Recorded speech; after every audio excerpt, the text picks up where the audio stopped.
Les travaux du Conseil des ministres de ce mercredi 24 janvier 2024 ont été conduits par le président de la République, M. Patrice Talon. À l'issue de la séance, les décisions que voici ont été prises. Au chapitre des mesures normatives, création de la Société béninoise de développement des semences végétales et plants et approbation de ses statuts. Le constat est fait que le système semencier national est dominé par l'informel et des méthodes d'approvisionnement peu efficaces, les producteurs effectuant des prélèvements directs des semences et plants sur le stock existant dans les champs pour la campagne suivante. Avec ce système, près de 80% des semences végétales sont utilisées dans les exploitations agricoles, ce qui impacte négativement le niveau des rendements. C'est pourquoi il est apparu pertinent de mettre en place un système semencier formel afin de garantir la qualité des semences et des plants avec une traçabilité nette depuis la sélection jusqu'à la commercialisation, en passant notamment par la multiplication. Pour ce faire, le gouvernement a fait l'option de créer une structure capable de gérer efficacement le dispositif national de production, d'agrégation, d'importation et de distribution de semences et plants. La mise en place de cette société participe donc d'une volonté de conforter durablement les performances de l'agriculture béninoise.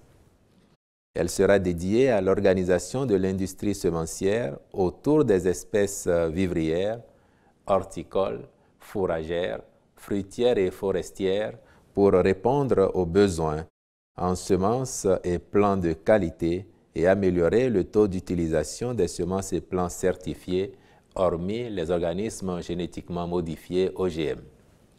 De façon spécifique, cette société va œuvrer à promouvoir le développement des variétés de semences et plants, la conservation des souches des variétés adaptées aux exigences des utilisateurs ainsi qu'au changement climatique.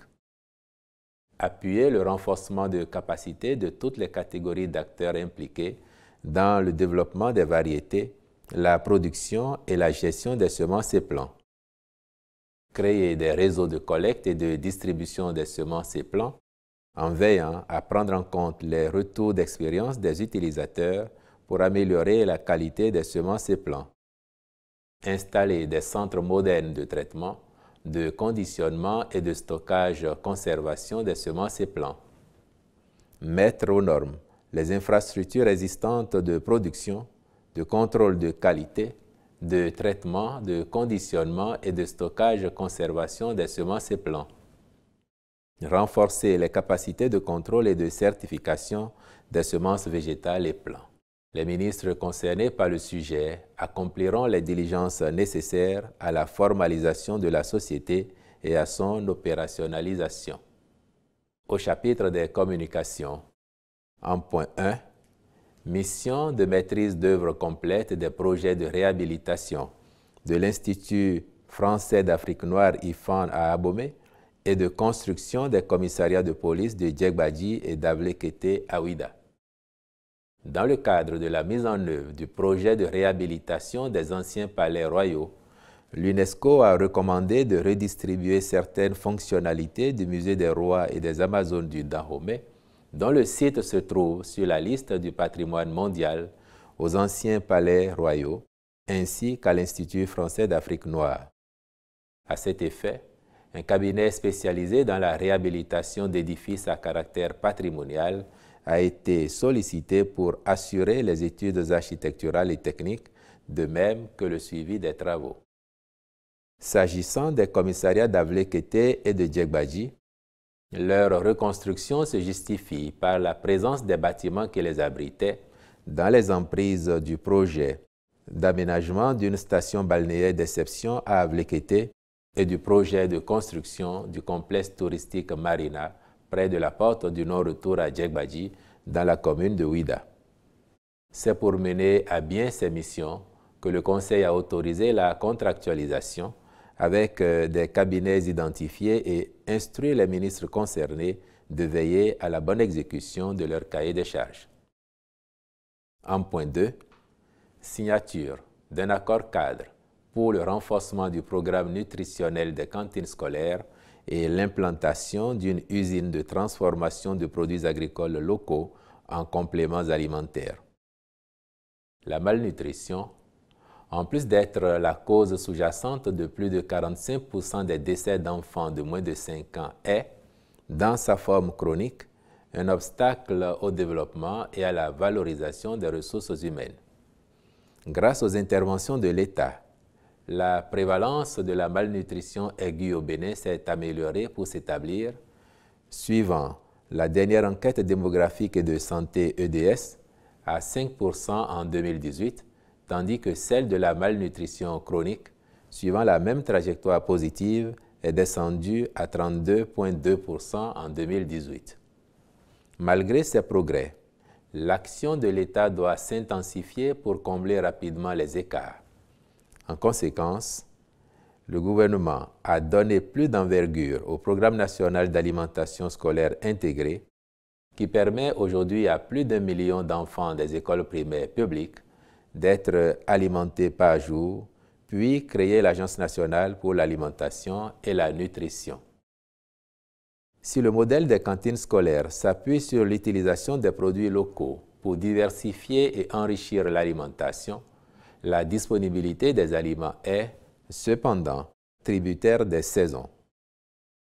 Pour maintenir la qualité des prestations et les améliorer en dépit de cette contrainte, il est nécessaire de trouver des solutions alternatives sous forme de compléments alimentaires fabriqués à partir de produits locaux en vue de garantir la richesse et la qualité des repas servis aux écoliers, quelle que soit la saison. Par ailleurs, la prise en charge des cas de malnutrition dans nos formations sanitaires se fait par des aliments thérapeutiques prêts à l'emploi que fournit un groupe spécialisé à l'UNICEF.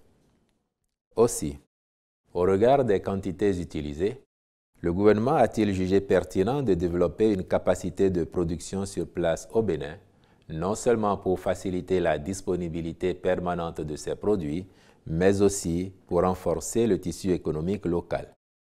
À cet effet, le Conseil a autorisé la signature d'un accord cadre avec le groupe spécialisé, ce qui permettra d'engager les discussions spécifiques autour de 3 domaines d'intervention retenus que sont le renforcement du programme nutritionnel des cantines scolaires, l'apport de compléments alimentaires pour améliorer l'état nutritionnel dans la fenêtre d'opportunité des 1000 premiers jours, l'installation au Bénin d'une usine de transformation de produits agricoles locaux pour la préparation de compléments alimentaires. En point 3, contractualisation pour l'obtention d'un agrément d'établissement financier de cautionnement au profit du Fonds national de développement agricole FNDA.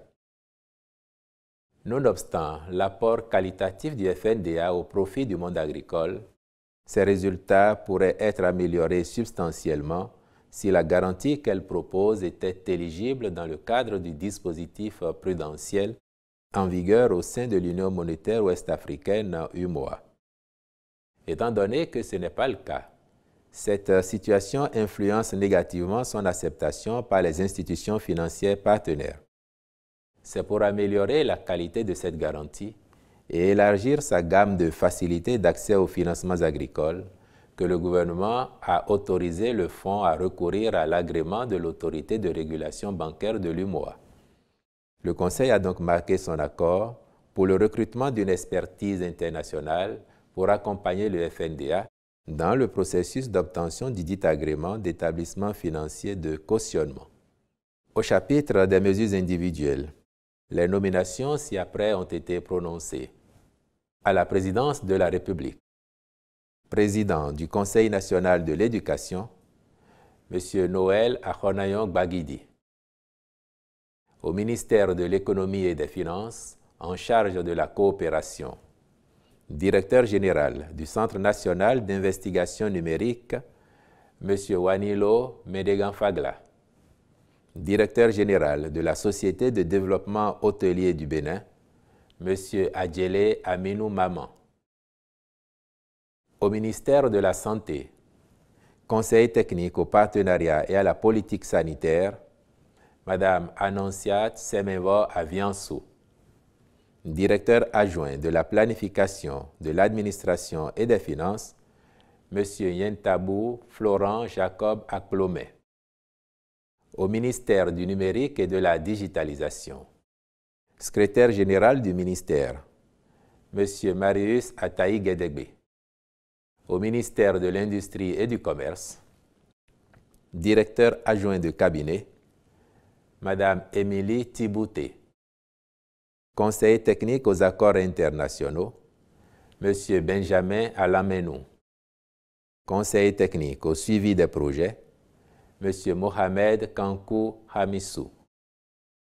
Conseiller technique au commerce, M. Isdine Opoint Akani Bouraïma. Directeur du développement industriel, Mme Muriel H. Nyambloou, je vous remercie.